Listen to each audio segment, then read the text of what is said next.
Panduan menjadi konten creator part 2.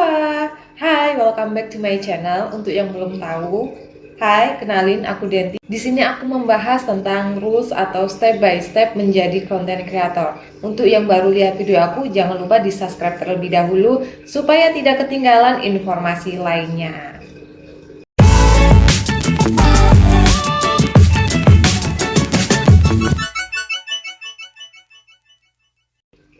Oke, di video kemarin aku sudah membahas 4 poin yang harus kalian siapkan sebelum terjun di dunia kreator. Yang belum nonton video sebelumnya, silahkan nonton videonya terlebih dahulu supaya kalian tidak bingung. Dan di video kali ini aku akan menjelaskan lebih lanjut tentang perencanaan konten. Sebenarnya perlu nggak sih membuat perencanaan konten itu? Nah, begini. Anggap aja nih, misalkan ketika kamu pengen traveling gitu ya, kira-kira kamu perlu persiapan nggak?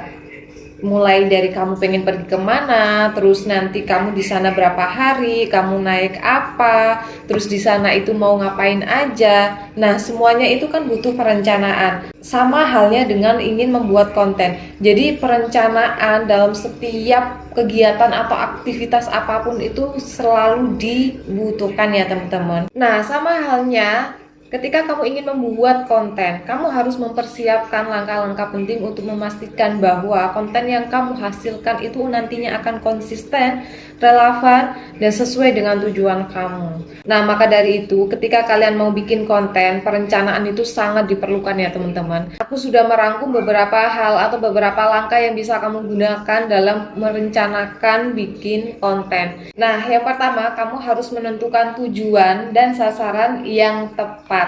Di sini aku singkat menjadi SMART goals. Apa sih SMART goals itu? Yang pertama adalah spesifik, di mana spesifik kamu mempunyai tujuan yang jelas. Contohnya kayak meningkatkan jumlah followers di Instagram sebesar 20%, meningkatkan followers di Facebook 50%, meningkatkan followers di TikTok 20%. Jadi tentukan tujuan kalian secara spesifik, seperti itu. Yang kedua adalah measurable atau tujuan yang dapat diukur. Contohnya seperti ini. Aku pengen mempunyai 70 subscriber di 1 bulan aku ngonten, atau aku pengen punya 5.000 followers di TikTok. Aku pengen punya 20 followers di Instagram. Itu namanya measurable atau mempunyai tujuan yang dapat diukur. Jadi ukurannya itu jelas dan dapat diukur seberapa banyak followers yang ingin kamu dapatkan. Entah itu di TikTok, entah itu di YouTube, entah itu di Instagram. Ukurannya itu jelas, kuantitinya itu jelas seperti itu. Yang ketiga adalah achievable, di mana kamu mempunyai tujuan yang jelas dan realistis dan itu dapat dicapai dengan sumber daya yang ada. Contohnya kamu bikin konten keseharian kamu dan itu kan sumber daya yang ada yaitu kamu sendiri, dan konten keseharian juga kamu bisa mencapainya gitu ya. Terus yang keempat adalah relevan gitu.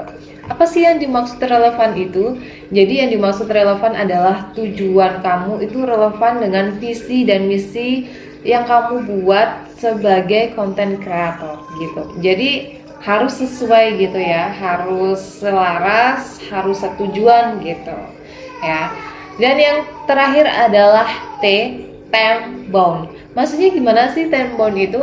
Gini, jadi time bound itu adalah mempunyai tujuan yang memiliki batas waktu yang jelas. Misalkan ketika kalian ingin mencapai target gitu, oh dalam 1 bulan ini aku pengen mencapai target dapat 100 followers. Nah, itu yang dinamakan time bound. Kamu punya tujuan yang jelas atau batas waktu yang jelas ketika kamu ingin meraih sesuatu, ketika kamu ingin mencapai sesuatu. Jadi harus mempunyai tujuan yang jelas, time yang jelas, biar konten yang kamu bikin itu sesuai dengan apa yang kamu targetkan. Seperti itu teman-teman. Nah, yang kedua adalah menyusun strategi jangka pendek dan jangka panjang.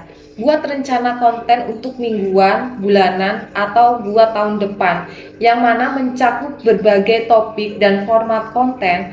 Kalau misalkan dirasa kamu terlalu sulit untuk membuat perencanaan konten yang bulanan bahkan yang tahunan, kamu bisa membuat perencanaan konten untuk 1 bulan. Nah, kalau misalkan dalam 1 bulan itu masih terasa berat, kamu bisa membuat perencanaan konten selama 1 minggu. Nah, kenapa sih? Supaya kamu ketika mau bikin konten itu kamu sudah nggak bingung. Oh, setelah ini aku mau bikin konten apa nih, setelah ini aku bakalan bikin konten ini, setelah ini aku bakalan bikin konten ini, seperti itu. Nah, makanya itu menyusun strategi jangka pendek itu juga sangat diperlukan teman-teman. Dan jangan lupa untuk selalu bikin tulisan apa yang harus kamu kerjakan di hari itu, supaya kamu tidak akan terdistract dengan pekerjaan lain. Mungkin ini agak terlihat sangat ribet ya, tapi percayalah dengan cara ini kamu akan lebih mudah dalam membuat konten dan akan lebih tertata. Semua orang sukses pasti menggunakan strategi, namun setiap strategi yang digunakan itu pasti berbeda dan setiap orang itu pasti mempunyai strategi masing-masing. Kamu bisa menggunakan strategi yang cocok buat kamu, yang sesuai dengan kamu, itu strategi yang bagaimana gitu. Nah, di video kali ini aku cuma membahas itu aja. Nanti aku bakalan bikin video selanjutnya tentang riset konten yang mana nanti akan menjelaskan tentang analisis audiens, terus demografinya, psikografinya, perilakunya, itu akan aku bahas di video selanjutnya. Sekian dulu yang bisa aku share. Kalau misalkan video ini bermanfaat, jangan lupa di-share sebanyak-banyak mungkin. Nah, sebelum itu jangan lupa subscribe channel aku karena aku punya target buat 1000 followers pada 1 bulan ini ya kan. Jadi minta tolong ya teman-teman, jangan lupa di subscribe. Oke, gitu dulu, semoga bermanfaat. Thank you for watching. See you on the next video. Bye bye.